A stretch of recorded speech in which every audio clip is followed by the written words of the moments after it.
reason to. I have no reason to. You know, something like, honey, do I look fat? Yeah. Y'all are now live. Yeah. All right, thank you, Wayne. Theoretically. Still have about a minute before 9, so we'll wait just a minute or so.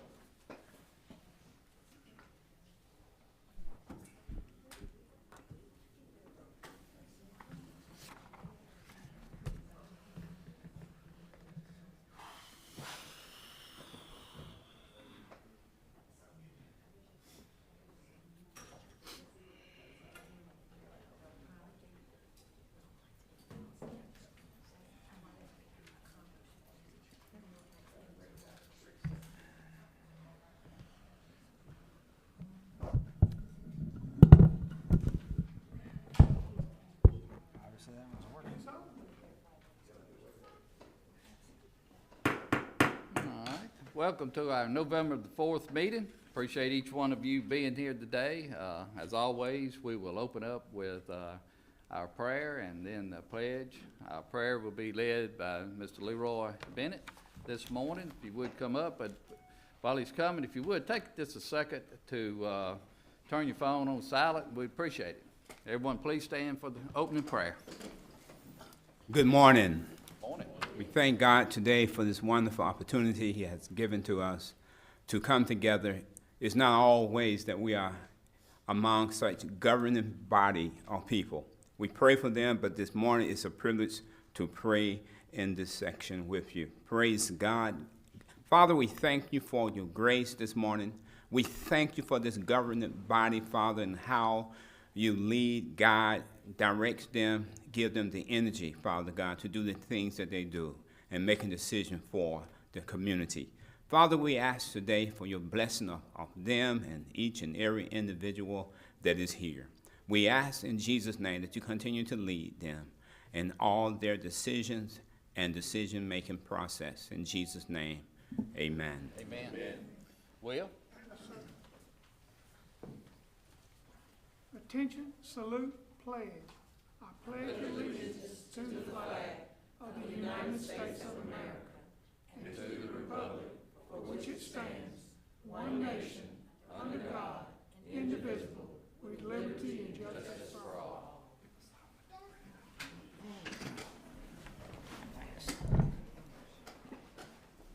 Mr. Lott? Yes, Mr. President, should have before you the October the 21st board minutes. I would ask if there are no changes, the board please approve said minutes. Do I have a motion for approval? Got a motion for Supervisor Banks, second Supervisor Griffin. Discussion? All in favor? Aye. Thank you. All opposed? Concerned citizens? We have. Just one, Okay, and then I think we have Mark Armstrong under that as well. Yes, just from the list, the only Okay. ones on. Sheriff? Good morning. Morning. Just to point out, I'm here as a concerned citizen today, and not as the sheriff in this capacity. Board members, I have before you a map that I passed out of a piece of land that I purchased off of Barnes Road. Back in 1916, there was a deed issued, a quitclaim deed issued to the county for a 30-foot strip of land down the property line of the property that I purchased with a revisionary deed that in the event that property ever be abandoned or that road ever be abandoned, that property would revert back, the interest in that property would revert back to the property owner, which is me, obviously. That road has been abandoned for well over 40 years, not maintained by the county. In fact, when we applied for our mailbox, we had to put it out on Barnes Road because it's not a county accessible road, and again, not maintained, hasn't been for a long time. I spoke with the district supervisor, I spoke with the engineers. I've got the county road plan from March 27 of 2000, where all county roads were submitted to the Secretary of State's office, and those not recognized were not included in the road plan or on the maps. That road was not and is not a named road.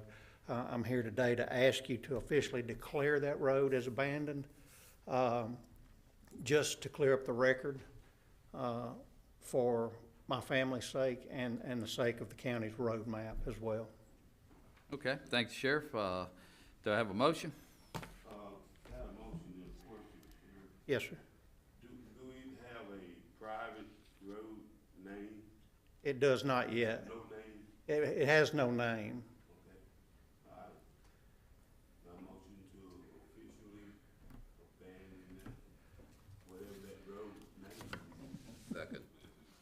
Okay, we got a motion and a second. Supervisor Griffin, Supervisor Banks, and this would be part of the record as well, the handout that you handed out. Yes, sir. If we could include that in the minutes and your vote as well. Okay, that's included in the motion and in the minutes as well. Other discussion? All in favor? Say aye. Aye. All opposed? That's Thank you, all I Sheriff. have. Thank you. Okay, next under concerned citizens, we have Mark Armstrong. Morning. Hello, good morning. Thank you for having me. My name is Mark Armstrong. I'm the Emergency Response and Preparedness Manager for Denbury. I met Mr. Greg Higginbotham a couple of weeks back. We actually participated in the Madison County Local Emergency Planning Committee meeting, which recently got re-stood up by your county EMA.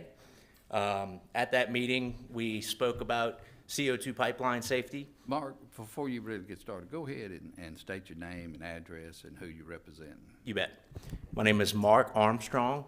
My address is 4712 Perry Drive. I live in Metairie, Louisiana. I represent Denbury. Also representing Denbury is ExxonMobil, who acquired us in November of last year. Thank you. Now, keep going. You bet. So just met Mr. Higginbotham where we were participating in a training and emergency response drill. Mr. Gregg asked me to come here and speak to CO2 pipeline safety, answer any questions you all may have. So I'm here prepared to do so. Denbury owns and operates the largest network of CO2 pipelines in the country. As mentioned, we were acquired by ExxonMobil November 2nd of last year. So that pipeline portfolio falls under them now. We are still operating it under the Denbury name. As you may know, Madison County is the epicenter of that network, both Madison and Rankin counties, with the Jackson Dome CO2 supply wells that we have near the Ross Barnett Reservoir. We have CO2 pipelines emanating from Madison County heading out towards Yazoo into Issaquena and Warren before leaving the state. We also have a pipeline that leaves going to the east where we go through Simpson, Smith, Jones, Jasper, and end in Wayne. And then lastly, we have a pipeline that heads south pretty much following the I-55 corridor through Simpson, Copiah, down into Lincoln, Amit, that area before leaving the state. I don't really have any prepared remarks, but happy to answer any questions as to the CO2 pipeline safety programs we have in place, the emergency response preparedness things that we do both with the county and the state. So if anybody has any questions, happy to answer. Yeah, we would, if you would, expound a little on the emergency part. If there's an emergency, how would you handle that emergency concerning traffic or any other emergency as far as notices to the public? You bet. So with pipelines being outside of the fence line, so to speak, we are in the public domain, right? So we run through the county. We get into some very rural areas. We have some areas that have some population. So the onus is on us as pipeline operators and stewards of the environment to ensure that we are working with and training emergency responders who could be tasked with assisting us should there be an emergency. Now, the beauty of my job is that I only have to react, so to speak, when we have an issue. The benefit of being a pipeline operator is the rigorous programs in place by PHMSA, our governing body, make sure that we don't have to call me out, right? So the onus is on prevention and the programs that we have in place with mechanical integrity to ensure that those assets are safe.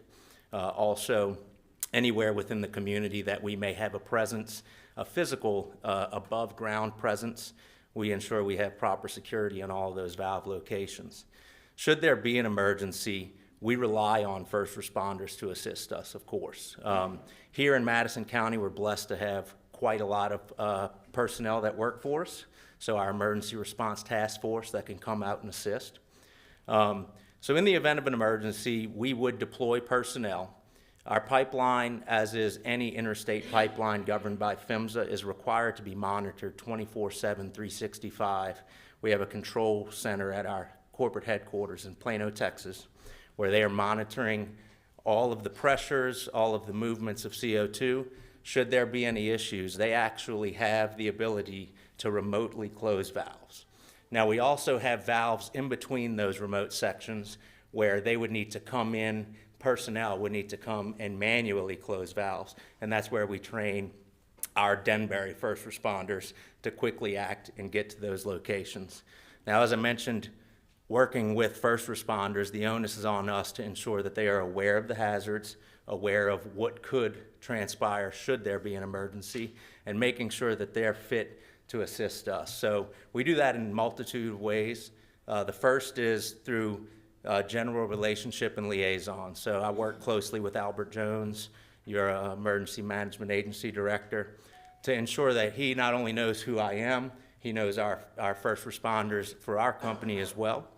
He knows how to get in touch with me immediately. I know how to get in touch with him immediately, and vice versa. So we do that through liaison-style meetings. We also do it through trainings, like the one I just mentioned where I met Mr. Higginbotham, where we will work with communities and first responders to ensure that they have general awareness of what CO2 is, the hazards it could present. And when we talk about CO2, the true hazard is it's an asphyxiant. So if there were to be a release, it would potentially create an atmosphere where there could be oxygen deprivation. Now, in order for that to happen, the conditions need to be right, and that's something that we work with first responders in understanding, is those atmospheric conditions that can lend to concentration of CO2 that could be a public threat. So what we do to ensure that they're, fit for that task is we also provide a training in College Station, Texas, at Texas A&M. It's a world-class training at what they consider the #1 training fire academy out there in the country. We recently had some Mississippi State Fire Academy personnel attend our last training in September in hopes to bring that training back here to Mississippi. But we have an open invite to any Madison County first responder to attend that training free of charge. We just ask that they get there. I think Albert Jones is one that I've tried to get there, as well as Minor Norman. So that's something that we do is preparing, right? Practicing should we ever have an issue. Again, the beauty is, in my job, is I like to prepare and never play. So, but it's on me to ensure that we are in fact prepared, always keeping our eyes forward and always making sure that we are ready to respond. So back to your original question, should there be an issue anywhere on our pipeline here in the county, we would immediately either triangulate the location of that issue through our SCADA, which is where we are seeing the pressures on our control room board, or we would work with the dispatch centers and the county EMAs to understand where there may be an issue, and we would dispatch personnel. We have contracts in place with various companies that could assist the first responders in identifying an isolation zone and keeping people away until the issue is resolved. Now, with pipelines in general, incidents are relatively short in duration. Once we are able to isolate valves, we are able to, diminish the amount of product that's released to the atmosphere. With CO2, it's a natural component of the air that we breathe, so it essentially disperses into the environment. So we're just verifying safe levels of breathing. That's ultimately what we need to ensure, is that no community members, no first responders, none of our personnel are getting into an area where there could be, potential atmospheric issue with oxygen. With CO2, it's non-flammable, so we don't have to worry necessarily about some of the same issues you may see I'm not sure if y'all caught what happened in Deer Park in the Houston area about a month ago, where a vehicle drove into a pipeline valve and caught fire. You know, the non-flammability aspect of CO2 mitigates that risk for us. Okay. How often do you have these trainings locally? Quite often. How long? The one that we did quite recently, my segment, probably 45 minutes. We also did a emergency response drill on the back end of that, which probably took up about an hour. And that's where we actually deployed to the field. We dispatched the Canton Fire Department as well as the Gluckstadt Fire Department, working with Albert on the front end, where he sees, you know, an area where we may need to drill a potential issue. With him, the concern with the drill that we were doing was communication amongst departments, communication with a pipeline operator, et cetera. So about 2 hours, the most recent one. We also did one with Madison County the year prior, where some members from the Gluckstadt Fire Department as well as Albert attended, again, roughly 2 hours. As far as how often we do them, that's what I do for a living. I travel around our pipeline network and perform these trainings. So it's as often as the first responders want us to, or community members or what have you. So when Mr. Higginbotham asked me to attend here, this fits up my alley, so here I am. But if, you know, say the Canton Fire Department were to reach out to me tomorrow and say, hey, I need you to set up a training for my personnel, we would pencil them in on the next available, you know, opening and go and do that. So it's our, you know, it's our job, as I mentioned. The onus is on us to ensure that we are out in the community. People know who we are, can put a face to a name, and again, know who they're. If we ever have an emergency, we're not going to be meeting for the first time on the side of a highway. They're not going to be hearing about the hazards or response protocols for the first time on the side of a highway. These things are baked in and practiced, which is what we, you know, intend to do, hoping that we never have to be out on the side of that highway, but if we do, we better be prepared. This training that you had here recently, from what I understand, what agencies was there? Quite a few. Now I might get some wrong, but it was actually in conjunction with the local emergency planning committee meeting. So there were quite a few agencies. Let's start at, I guess, the state level. You have MEMA, the Mississippi Emergency Management Agency. We had the Mississippi Department of Health. From the county level, of course, the county EMA. We had fire chiefs or assistant chiefs from Ridgeland, from Madison, Gluckstadt, and Canton. There was also another smaller fire department that's slipping my mind right there. But we also have some federal agencies. The National Weather Service, I believe, was present. And it's all the typical agencies that would be associated in a response in some form or fashion, whether having a regulatory oversight or having a hand at assisting in, you know, remediating an issue. Okay. And I believe I heard you say that you've had these trainings the last couple of years, some sort of training Yes, sir. there on site. Not necessarily on site. We'll do it wherever. If it's in your fire department's bay, when you pull the trucks out and we come in. Again, we do third-party off-site training as well, as I mentioned, at Texas A&M. We also are in the midst of deploying a mobile trailer where we're able to simulate a CO2 response, and that's going to be hitting the state of Mississippi hot and heavy, because this is where we intend to, you know, kind of pilot that program. We understand that in Mississippi, first responders in the state of Mississippi, I'll say this, having worked and working in 6 states, there's nobody that does it better than here in the state of Mississippi. And the reason is mutual aid. Everybody knows here in Mississippi that they need to help each other out. And that's one of the benefits of getting folks together. You know, I've worked in Yazoo County where Albert has come over to assist. Vice versa, folks from Yazoo are glad to lend a hand if there's any issues here. So the benefit of getting everybody together and making sure that folks can work, you know, in the event of an emergency becomes critical. So, yes, we do them often, and we're willing to do them anywhere, whenever, however. So I've done a lot here in Mississippi on, say it's the first Tuesday night of the month, the volunteer roster gets together, right? And that's so we understand that volunteers primarily make up a lot of the first responders here.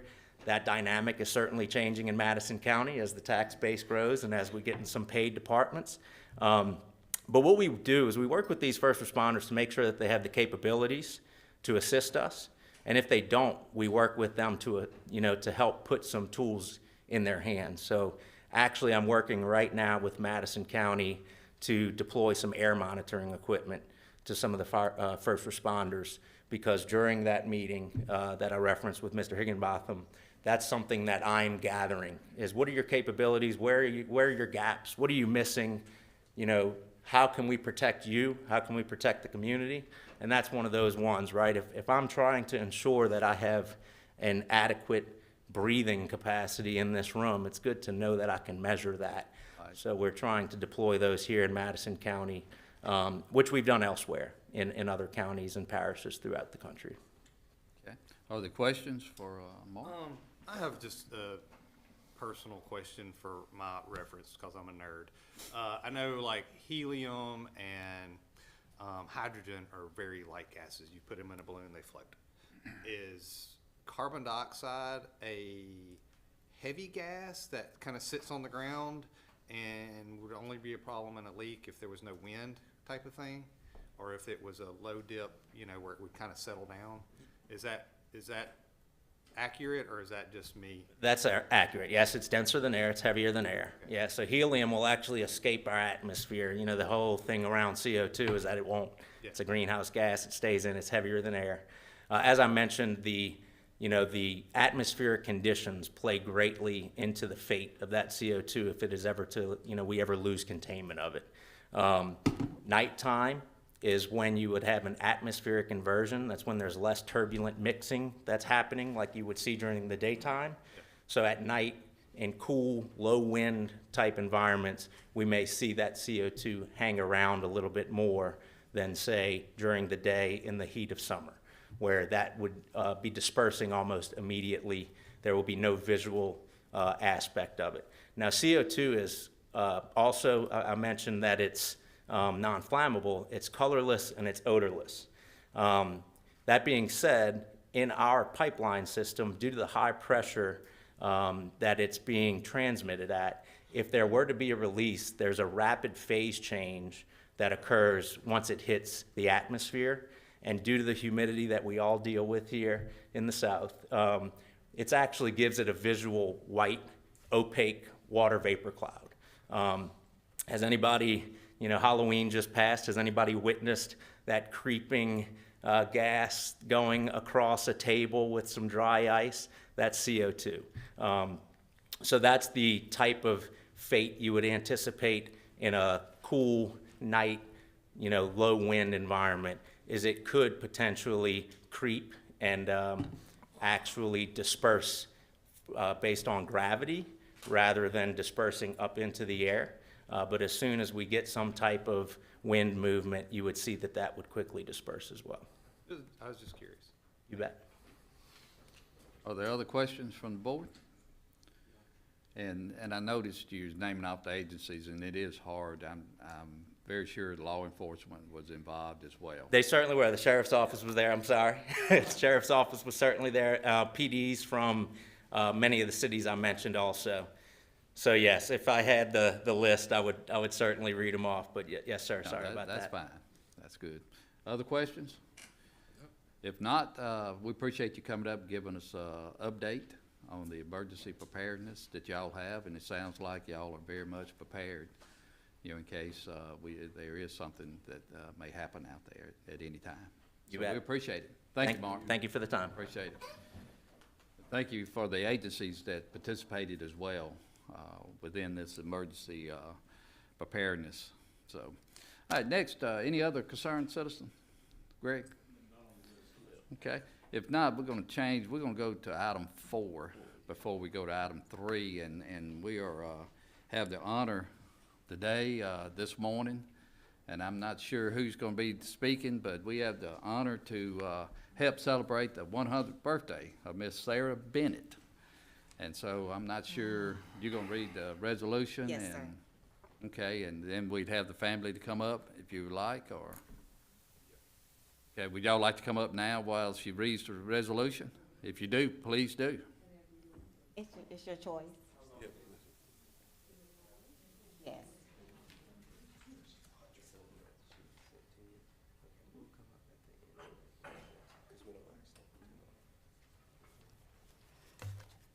You want to read the resolution and then have them come up? Okay, good deal. Thank you. Resolution of the Madison County Board of Supervisors honoring Miss Sarah Bell Bennett on her 100th birthday. Whereas on November 2nd, 2024, surrounded by a host of family, friends, and well-wishers, Miss Sarah Bell Hart Bennett, born on November 2nd, 1924, celebrated her 100th birthday in an honor ceremony held in Madison, Mississippi. And whereas Miss Bennett, who has spent her entire life as a resident of Madison County, Mississippi, was married for 63 years to Mr. Jesse Bennett, producing 10 children, all of whom are alive today, and is grandmother to 18 grandchildren, 21 great-grandchildren, and 1 great-great-grandchild. And whereas in the mid-1950s, Miss Bennett and her husband bought the land on which they both had worked as sharecroppers, creating a legacy asset on which the Bennett family resides today. And whereas an ardent advocate of education, Miss Bennett insisted that each of her children receive an education, and in so believing, became the first teacher to each of them, instructing each of them to read and write before they started their formal education. Because of her academic talents, despite only completing the 11th grade herself, when entering school, the Bennett children were praised for having a high level of academic skills, all of them going on to attend college, with most earning a bachelor's degree or higher. And whereas, further demonstrating her care and concern for the children of Madison County, Miss Bennett registered her home as a designated bus stop and turnaround for the Madison County schools, providing a convenient and safe place for the children of Madison County, helping to enable them to grow and learn.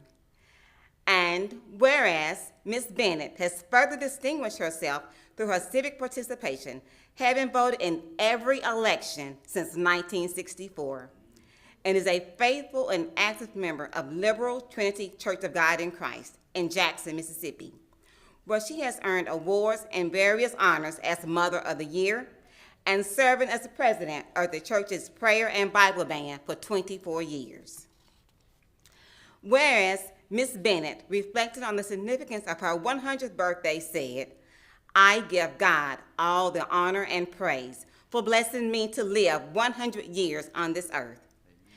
People ask me all the time what the key to longevity is. My answer is honoring your parents, treating people right, taking care of yourself, praying to God, praising God, and attending church. To God be the glory for the things He has done in my life. Family. All righty.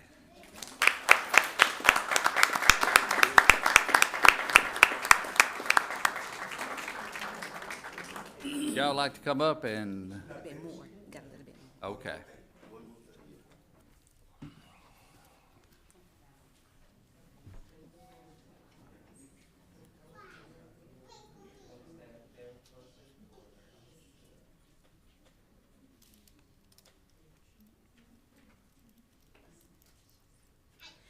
Now, therefore, be it resolved that the Madison County Board of Supervisors celebrates, honors, and commends Miss Sarah Bell Bennett, a lifelong citizen of Madison County, Mississippi, on this, her 100th birthday, and wishes her well as she continues to enjoy a healthy, active, and productive life in Madison County. Further, be it resolved that this resolution, after its due approval and passage by the Madison County Board of Supervisors and signature by the board president, be presented to Ms. Sarah Bell Bennett and her family as evidence of the respect and high regard in which she is held by citizens of Madison County. Be it approved by vote of the Madison County Board of Supervisors on this, the 4th day of November, 2024. Before we go we want to take a picture. Before we do I have a motion to acknowledge and approve? I second that motion. Got a motion from Mr. Banks, second from Mr. Griffith. All in favor, say aye. Aye. All opposed. Time to take a picture.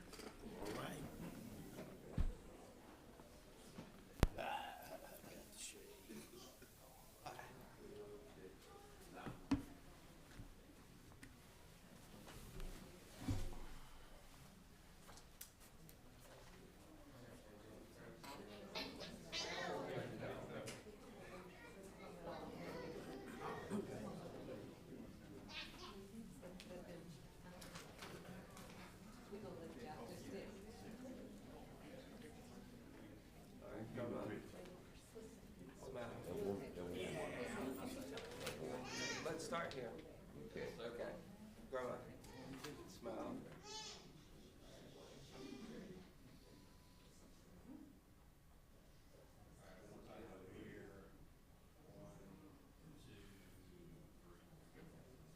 Now, family jump in.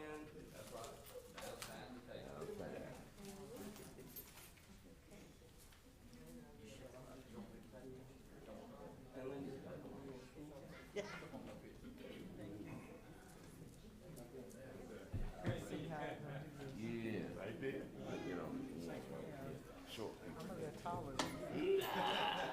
They got you an inch or two.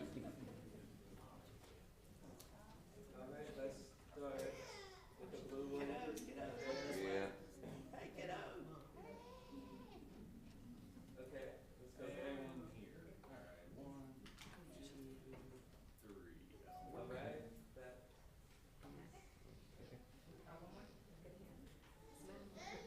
Over here. All right, last one. Yeah. Last one.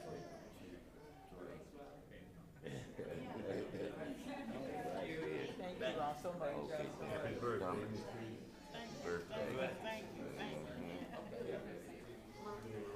Do what I can, Ronnie.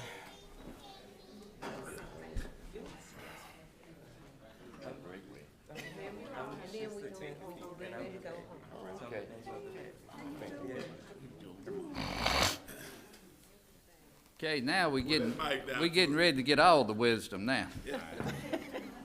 Thank you all for this recognition. Yes. It is our honor. Bless you. Thank you. It is all of our honor. Appreciate you being up here.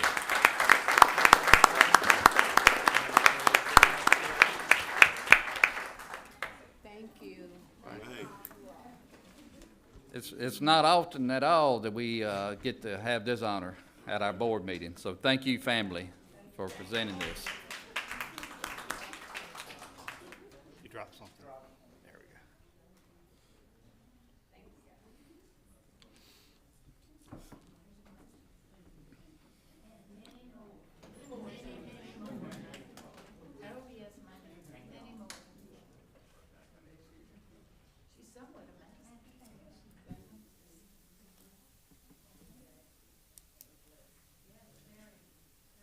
Okay, now we're gonna back up and get item 3 on the scheduled matter of business. Dave Van, Executive Director of Region 8. Good morning. Thank you, Mr. President, fellow Board of Supervisors. Thank you for allowing me to come today. Senate Bill 2100 requires me to come before the Board of Supervisors face-to-face at least once a year and give you our annual report, answer any questions you might have about clinical services, and so I'm here today to do that for the 28th consecutive year in a row. So thank you so much for having me this long, and thank you for all your support for Region 8. May I approach, or Greg, or Ms. Espy? Got some extras too. Mr. President, if I could, I'd like to thank Mr. Brandon for meeting with our Madison County Administrator last week and Thank you. and talking to him about the services that Region 8 provides. And encourage and invite any of you guys to participate at any time in our board meetings or programs. So thank you so much. And Mr. Lott, Ms. Gina, Chair, Mr. S.B. Gregg, thank you for the communication that we've had. And I'd like to say that your allocations that's given to Region 8 goes toward uninsured consumers and those that are indigent, and it allows us to serve them regardless of their ability to pay. And you can see our funding pie chart in there.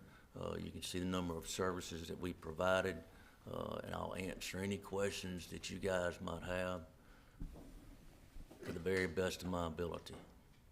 So just give us give the audience a brief breakdown of what all you guys do for the community. What type of services you provide? Well, we got 3 tracks. You got mental health, you got alcohol and drug services, and IDD, which is intellectual developmental disability services. So there's tons of services up under each one of those tracks. So if we're talking about mental health services, it's certainly the most visible. And of course, 1 in 25 will need mental health services at some point in their lifetime.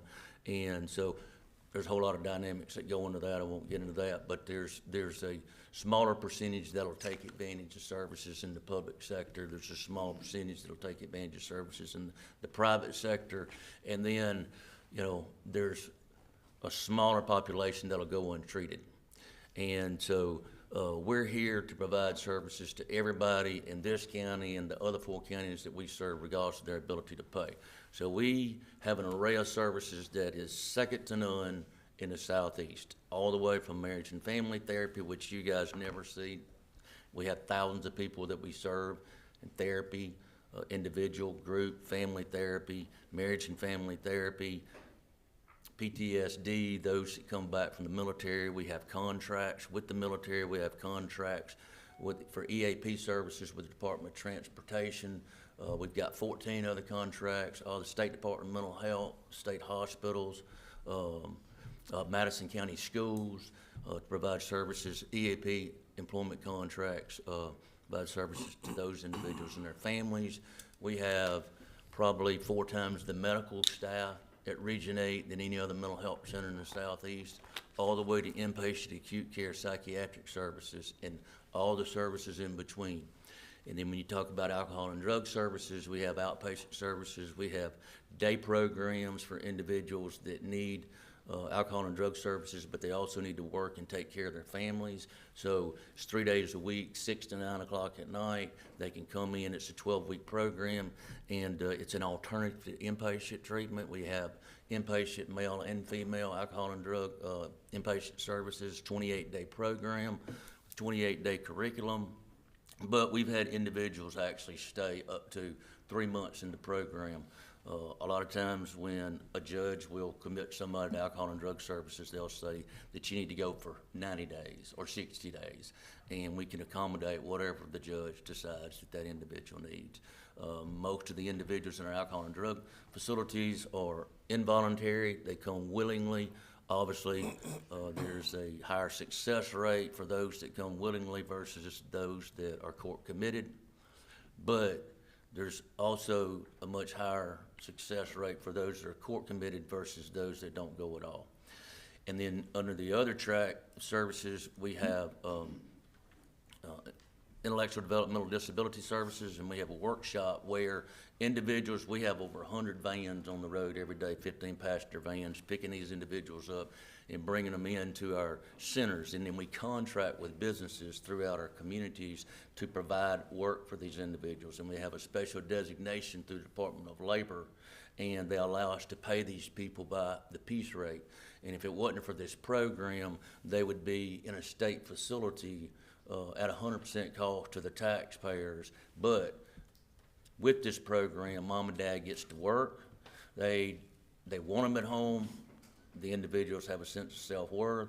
They get a paycheck just like you and I do, and they get it by the piece rate because they might not be able to work in maybe a McDonald's or something like that in the community because of the slower pace that they work. But it's certainly a heartwarming program. So in a nutshell, that's the 3 tracks and the services under that. Again, we have MDs, psychiatrists, nurse pracs, nurses, pharmaceutical services, indigent pharmaceutical services,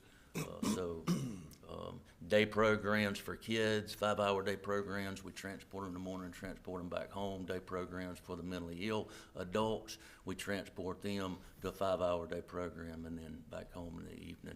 Briefly tell me, or tell the audience, what's your budget, what's your funding sources, and how many people a year do you do your agency come in contact with? Okay, in the last fiscal year, Region 8 served 14,029 individuals. I think the services are listed in that annual report right there, and total Region 8 staff, 533. Expenditures for Region 8, 33,450,000. Allocations to Madison County, $110,000 plus $200,000 crisis contract for those that go through the court commitment process. So, is that any other number that you need? Where's your funding? What sort, do you get federal money, state You'll money? see it, but I think it's 70% is on a fee-for-service basis, just like if you go to your private doctor, your private dentist. I think 2% is provided by the counties overall, all 5 counties. In allocations, we do have grants that we're able to apply for. We're not a state agency. We're not a federal agency. We have a 501c3 designation, and none of our salaries are paid by tax dollars. We get not one dime from the state general fund. We do apply for grants anytime we get a chance, but these are usually grants that anybody can apply for. And so I think there's a myth somewhere that we get all this state money or federal money, and we don't get that at all. And we're not a state agency. Thank you. Yes, sir. Thank you. Other questions? As always, Dave, we appreciate you coming and participating and giving us an update. Thank you, Mr. President. On this as well. If there's not any other questions, are there any motions we need to make? Except maybe to acknowledge that you were here, I guess. And give Yes, us sir, if you don't mind. Okay. Got a motion, Mr. Banks, to acknowledge the report. I'll second. Discussion. All in favor, say aye. Aye. All opposed. Thank you, Dave. Thank you. Thank you, guys. Thank you for your time. Yes, sir. Region 8 has done an excellent job in helping us with our problems in Madison County with mental health. Okay. Thank you. Thank you for Ron. your kind words. Thank you. That's a lot. All right, next we have the consent items. Are there any consent items that board members would like to remove? If not, do I have a motion for approval? Got a motion, Supervisor Banks. I'll second. Discussion. All in favor, say aye. Aye. All opposed. Okay, we go to supervisors. Supervisor Brannon, District 1. Item 39 and 40. Yeah, I'd like to make a motion to accept the resignation of Penny Davis from the Madison County Library System Board. Got a motion, got a second, Supervisor Banks, discussion. All in favor? Aye. All opposed. And I would also like to make a motion to appoint Michael Simmons to replace Penny Davis as my appointment to the Madison County Library System Board. Okay, we have a motion, got a second, Supervisor Banks, discussion. All in favor, say aye. Aye. All opposed. Thank you. Got Supervisor Griffin? Yeah, I would like to make a motion to put Timmy Pickett on the Region 8 board since Dr. Nelson Carter resigned. Second. Got a motion, Supervisor Griffin, got a second, Supervisor Banks, and that is Dr. Nelson Cawthon did resign, and so we do have an opening. Discussion? All in favor, say aye. Aye. All opposed. Business items. Mr. Varner, Mr. Pittman.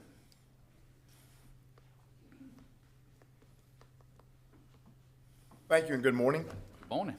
Before you today, we have a resolution of intent to issue not to exceed $5,100,000, a short-term borrowing for the road maintenance plan, the same kind of plan item that we've been doing now for several years in a row to be sure that we have that money in place.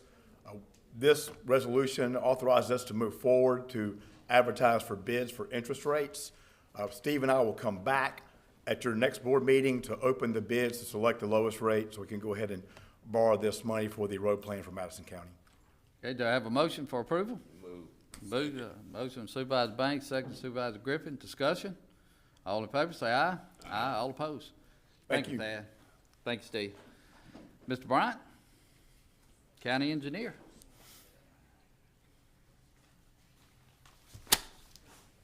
Good morning. Good morning. First item I have is an updated, we have a little training that we're required to do each year for our MS4 permit, which is our stormwater permit through MDEQ. Each year, our road department, our engineering department is required to be trained. Also, our elected officials are required to go through a short training. So this morning, if you will, I've asked Paul with Allen Engineering to come up and give you our short little training. Yeah. All right, we're gonna go through this training here. Good morning. Board. Good morning, audience as well. Thank you for your time. I know you guys are busy, so I'll do my best to keep it short and sweet, okay? All right, so the stormwater program. If you will, just give your name and what you're here for. All right, sorry, my bad. Paul Lanning, my address 234 Arbor Trails, Brandon, Mississippi. I work for Allen Engineering Science, and I'm here to give you the elected official training for stormwater program each year. So we have to do that. So the stormwater program is a federal program, comes out of the Clean Water Act. It's regulated by the Environmental Protection Agency. They delegate that authority down to the state level. Here in Mississippi, that's the Mississippi Department of Environmental Quality. They further delegate that authority down to the city, or in this case, county level. Madison County, they issued stormwater general permits. These stormwater general permits come in 5-year cycles, last cycle being 2016 through 2021. It's rapidly approaching 2025, and we still do not have a new permit in place. However, MDEQ came to our firm, Allen Engineering Science, a few months ago, and they have hired us to write the new stormwater general permit. So it's our goal to beat our deadline, but our deadline is August of next year. So it's our plan to get that new permit out at that time frame. With that, back in 2017, there was a court case that went before the U.S. Court of Appeals Ninth Circuit, and it was the Environmental Defense Center versus the EPA. Out of that ruling came a couple of buckets, I'll say. So if I put my permit writer hat on, there's certain things that we have to do on that side of things to make it very clear and concise of what the regulated entity or the permittee, being you guys, the county or cities, have to do to stay in compliance with the program. I think the court felt that there was some ambiguous language in some past permits. So as a permit writer, we have to make it very clear of what options and what the counties or cities must do. Also, from the county side of things, another bucket is public involvement. The court felt that the public was not adequately involved in the development of stormwater program or the stormwater management plans that we have to write. So when we write the new stormwater management plan in response to the new permit, we have to have it available for the public to review for a certain amount of time, public notice. And then if the public has any comments, we have to address it. And if they were to ask for a public hearing, we would need to review the merits of that hearing. And if it's warranted, then we would need to have a public hearing on that. So as any lawyers in the room could probably tell, that creates a conflict of interest for us because we're both the permit writer, and I have personally like 6 clients in this area. So we don't have any enforcement side. We can handle the program for the county. We can write the stormwater management plan, and then just a third party would review it because we're reviewing every plan that we don't write for the state.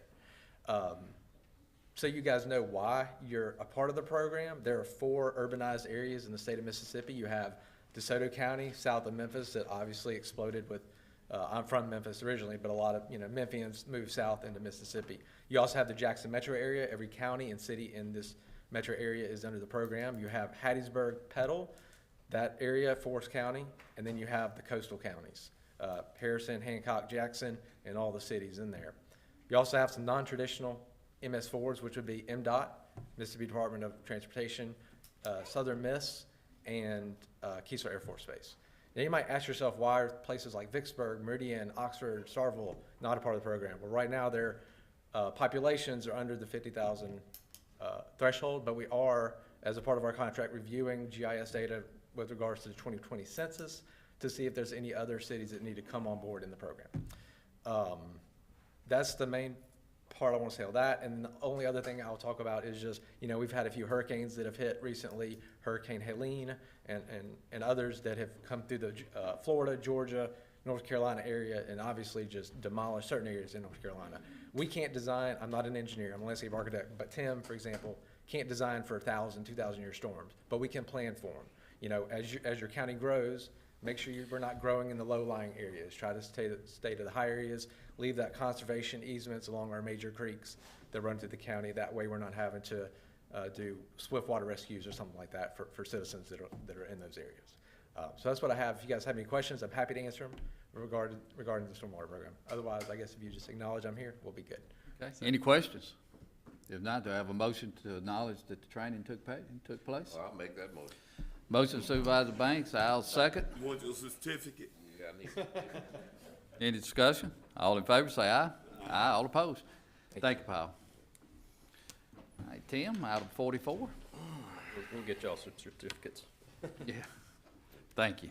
All right, next item I have is engineering design contract for the section of Yandell Road from Highway 51 to Smith Car.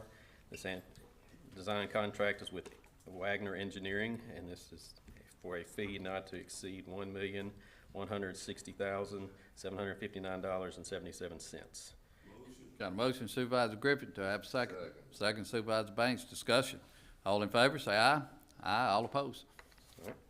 Next item I have is the engineering contract for Yandell Road from Smith Car to North Old Canton. This is also with Wagner Engineering. This is for a fee not to exceed $1,539,367.21. Do I have a motion? Motion Supervisor Griffin, do I have a second? Second Supervisor Banks, discussion. All in favor, say aye. Aye, all opposed. Next item I have is the design contract for Yandell Road from North Old Canton to Bainbridge Crossing. This design contract is with Pickering Firm.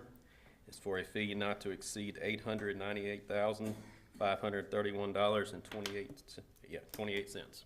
Do I have a motion? Motion Supervisor Griffin, do I have a second? Second Supervisor Banks, discussion. All in favor? Say aye. All opposed? Final Yandell Road contract I have is for Yandell Road from Bainbridge Crossing to Highway 43. This is with Pickering Firm for a fee not to exceed $1,291,578.50. Do I have a motion? Motion Supervisor Griffin, second Supervisor Banks, discussion. All in favor, say aye. Aye, all opposed. All right, next item I have is a engineering design contract for Stribling Road from Highway 463 to DeWeese Road. This contract is with Garver LLC for a fee not to exceed $803,000. Do I have a motion? Yeah, but I got a question. Motion. Got a motion Supervisor Baxter, second Supervisor Banks, discussion. Do you have a time frame from design through finish of construction? On this one, Because I'm gonna be getting calls. can I get back with you on that once I talk to the engineer? Okay. You're putting me on the spot right now. Let me talk to the engineer and I'll get back with you on that. Yeah, that question needs to kind of be answered again when all the engineering firms comes up in January as well. I mean, we definitely need to know those answers. Sure, absolutely. But this is just really getting them started, but. Right. I don't want to Okay. say something that be held to me at this point. Other questions? All in favor, say aye. Aye, all opposed. Next item I have is the preliminary plat for Ratliff Trace Farm subdivision. This is a six lot development on approximately 277.54 acres. There's no public infrastructure associated with this development. Do I have a motion? Motion. Motion Supervisor Griffin, do I have a second? Second Supervisor Banks, discussion. All in favor, say aye. Aye, all opposed. All right, next item I have is the final plat for the same development. We have a motion Supervisor Griffin, second Supervisor Banks, discussion. All in favor, say aye. Aye, all opposed. All right, final item I have is a request to work off of county right-of-way on Blackberry Creek Road. The request is made because there's an issue with Blackberry Creek Road flooding, and the easiest way to fix it is to add some pipes in an area that is off of the public right-of-way.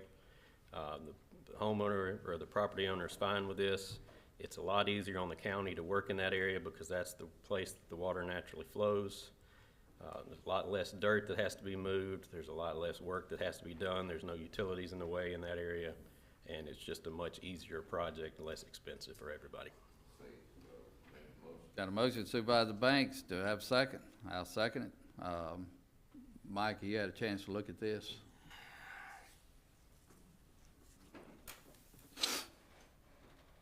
Don't believe he heard you. No, he has not. Okay. We always need to have, I mean, we can move forward with it with his understanding of approving it. Yeah. Well, you want to approve it contingent upon Mike reviewing? We can. Is that your motion? I'll make that motion. I'm sure, once he takes a look at it, Okay. anytime we can save a road and save money doing it. Yes. With no additional cost. That would be the best thing to do. I agree. So I have no issue with my second as well, but always let the attorney look at it ahead of time. Yes, sir. As always. So, any other discussion? All in favor, say aye. Aye. All opposed? Anything else, Tim? That is all I have. Tim, I'd like to back up just a little, because we went through the road design contracts, and I see 2 or 3 that's not on there. Are they working with you, or? We're working with all of them. They're in various stages of getting them to me. Some of them are working with their supervisor on some minor scope modifications, or the supervisor for that district, minor scope modifications, and some of them are having some issues making some corrections or making sure that they get the scope right with various agencies to make sure that they are getting the scope and the fees correct. So we should be having the other 4 before us in either the next board meeting or the next. Okay, because this is something that's very important to this board. It's a priority. Absolutely. And I know and hope that they still realize that it's a priority. Because I just see one, I know Supervisor Baxter mentioned the one by Stribling, but the other part of Stribling is not on here, Right. with the firm. And I know you've been meeting with Neil Schaefer. Yes, sir. So I know that they're They're the ones moving that forward. have a lot of federal agencies They do. that they're having to Yeah. deal with. And there's a lot of discussion there, and I know they're moving forward. But anyway, as long as it's at the next board meeting, it'd be good. All right. Okay, thank you. Yes, sir. Mr. Weeks?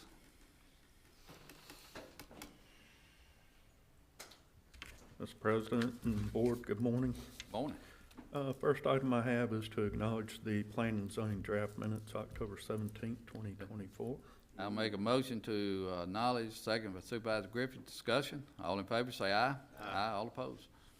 Next item is IC Ventures LLC. This was a rezoning A1 to C2 on Old Jackson Road. It's in Supervisor District 4. P and Z approved 10/17/24.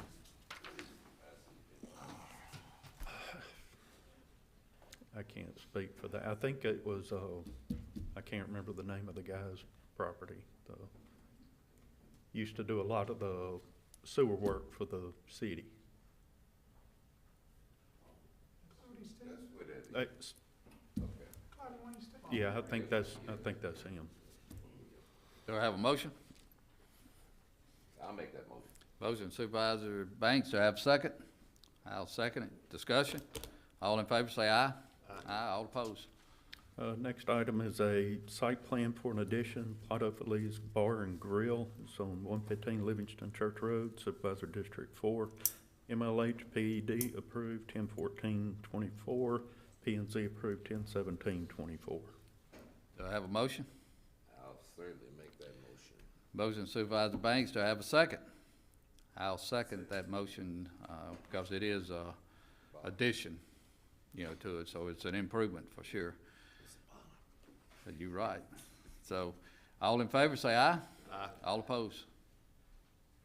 Next item is Magnolia Islamic Center, the site plan for a gymnasium. This came up a couple of months ago, but they moved the location of it, so we went back through site plan review.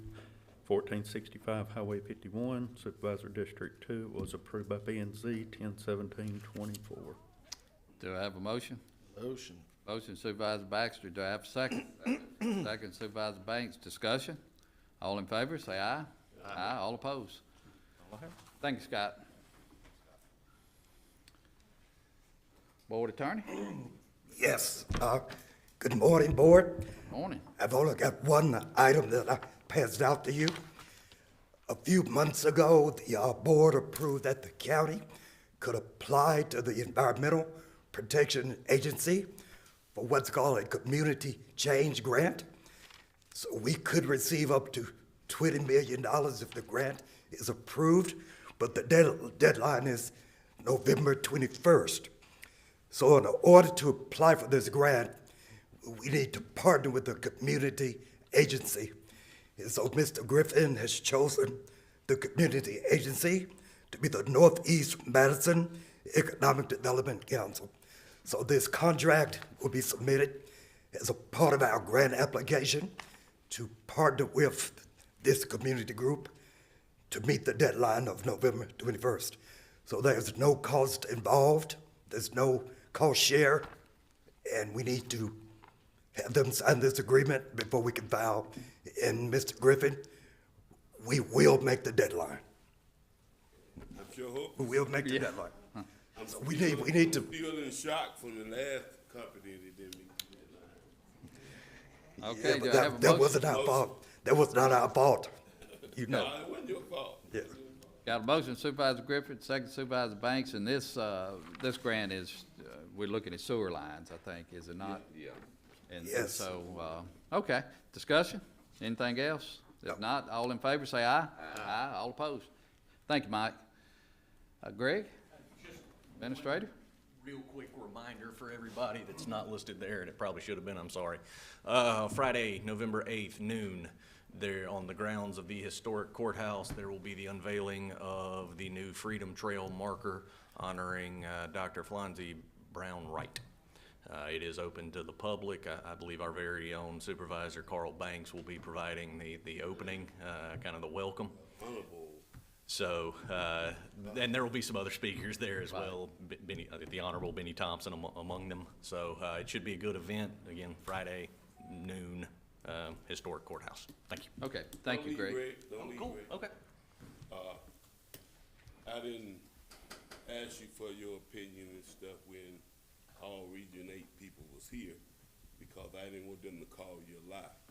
So you made sure. Wouldn't be the first time, sir. On the funding wise that he was talking about,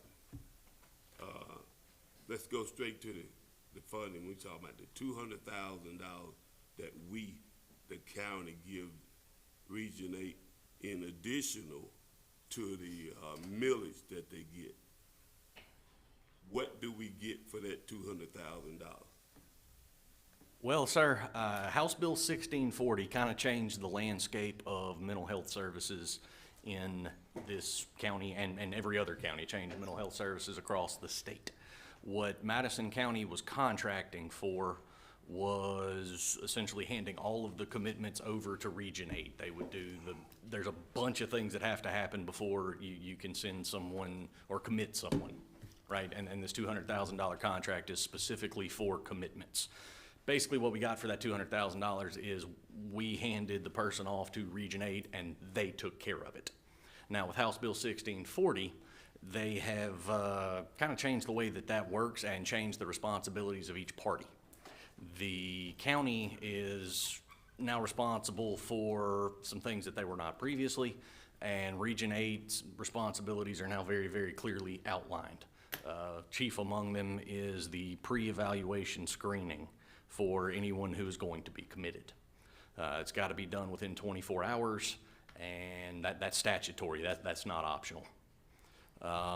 So in light of House Bill 1640, I've been doing some analysis. I'm going to be finishing that analysis soon-ish, but I have some serious doubts as to whether we're getting $200,000 worth of services out of that $200,000 contract.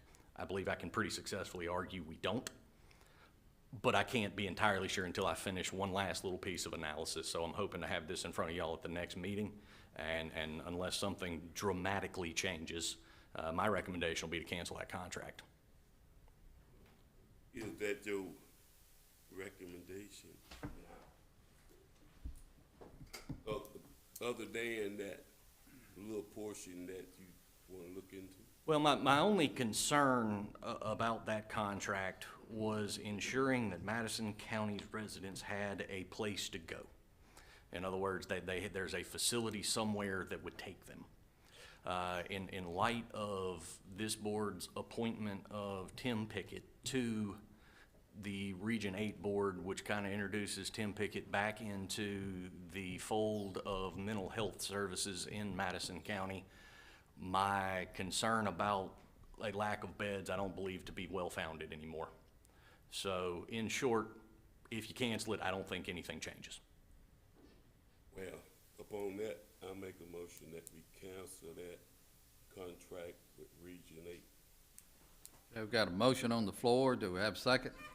I second it. Second, Supervisor Banks, discussion. And I just want to make sure I hear and understand what you're saying, because I've heard, you know, both parts of it there, saying you like a little piece to maybe confirm 100%, or are you comfortable where we are to cancel this one contract only of $200,000 that you do not feel like we're getting our money's worth?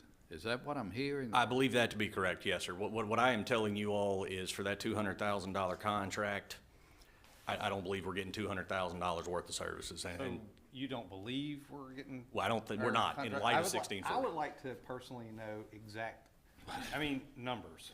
You know, if canceling the contract saves us 10 grand, is it really worth it? If it saves us 50, 60, 75 grand? Let's go back to, That would make my decision a lot easier.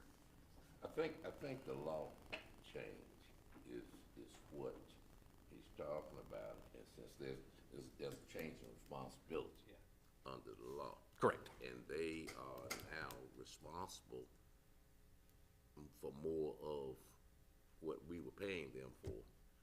Correct. By law, they have to do the pre-evaluation screenings, and when House Bill 1640 came out. Within 24 hours? Within 24 hours, yes, sir. And that's basically what we were paying for anyway, right? Essentially. And I did speak to various people at Region 8. I spoke with Mr. Van. I spoke with Mr. Dodd, who is his Madison County representative. During the course of those conversations, I flat out asked, Mr. Dodd, what changes if we cancel this contract? And the response was nothing.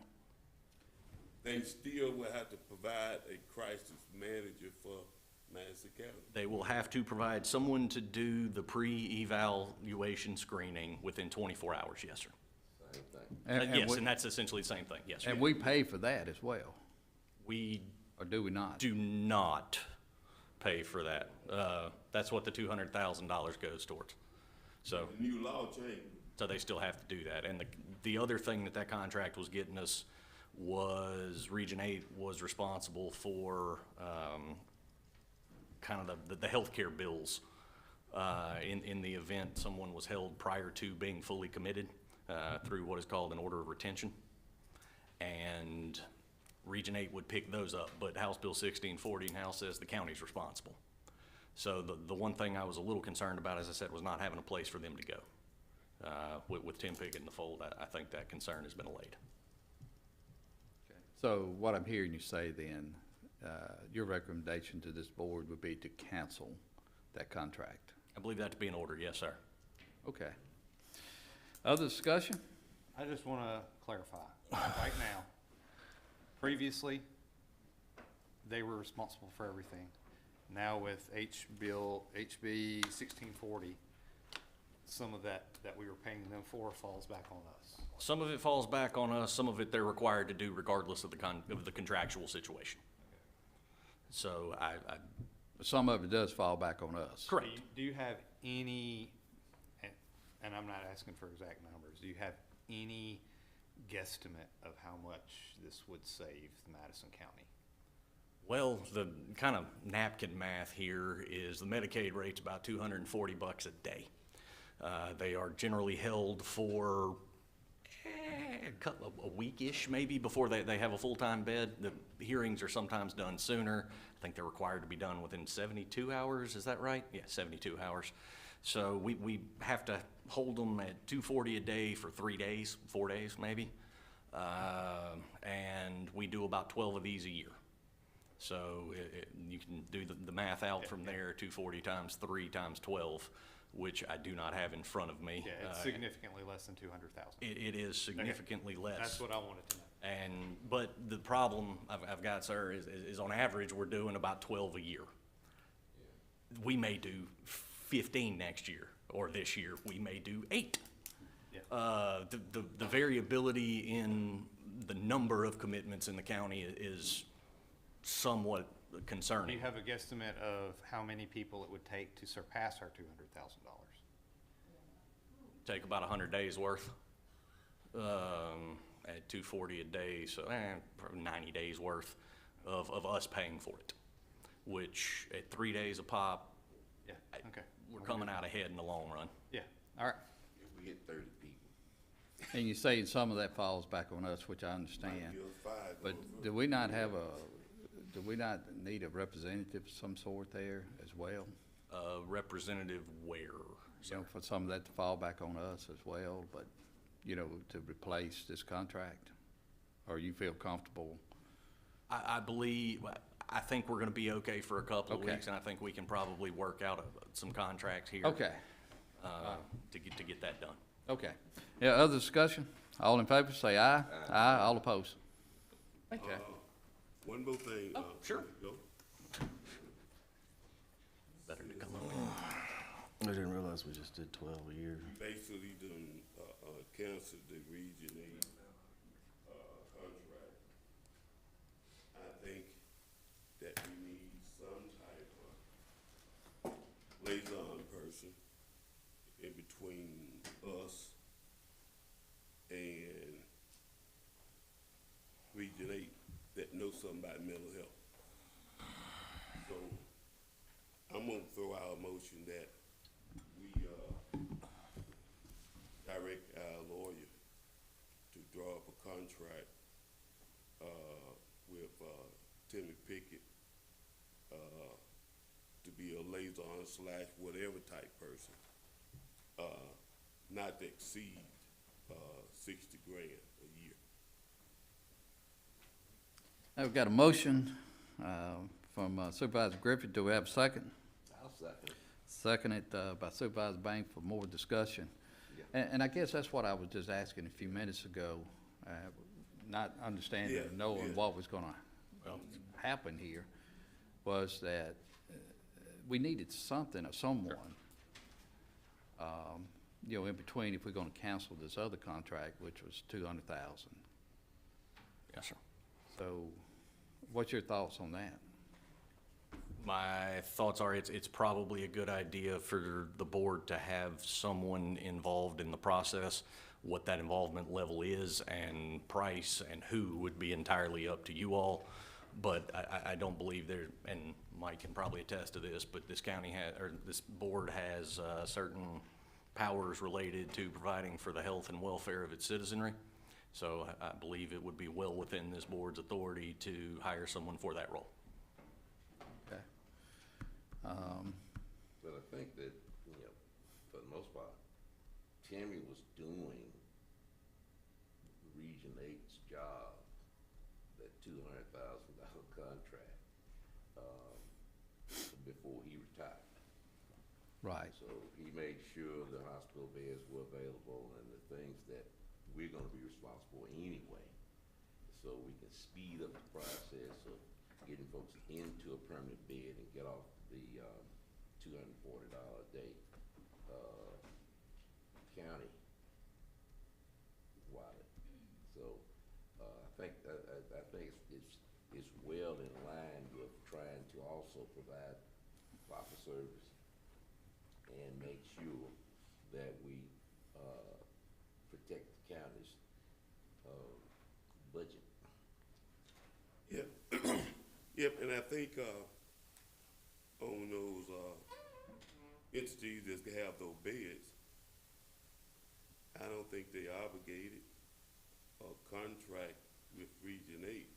I think it's a relationship over 30 years that I think Timmy probably had built with it to get those people, to get the, people in the beds faster than in other counties.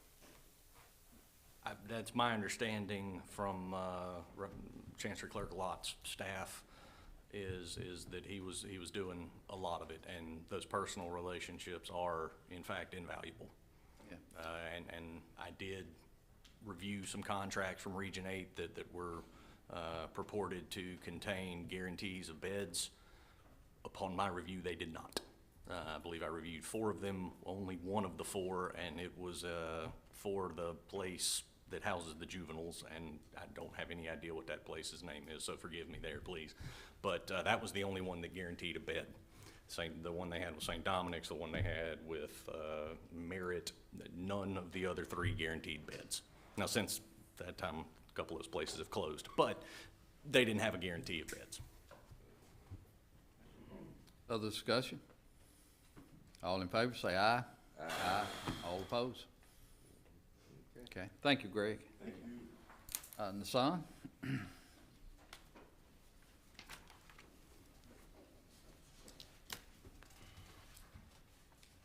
The first item is number 56, which is approval of the budget amendments and the interfund cash transfers. I make a motion for approval. Do I have a second? Second, Supervisor Griffin. Discussion. All in favor, say aye. Aye. All opposed? Item 57. 57 and 58 is the general claims docket and 1 payroll docket. Do I have a motion? Move. Motion Supervisor Banks. Do I have a second? I'll second it. Discussion.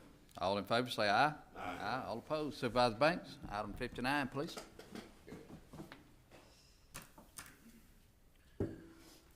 Oh, Okay, item 59. Yes, sir. Motion. Oh, go ahead. That's the approval. Second. I'll second it. All in favor? Aye. Pay the gas bills. Thank you.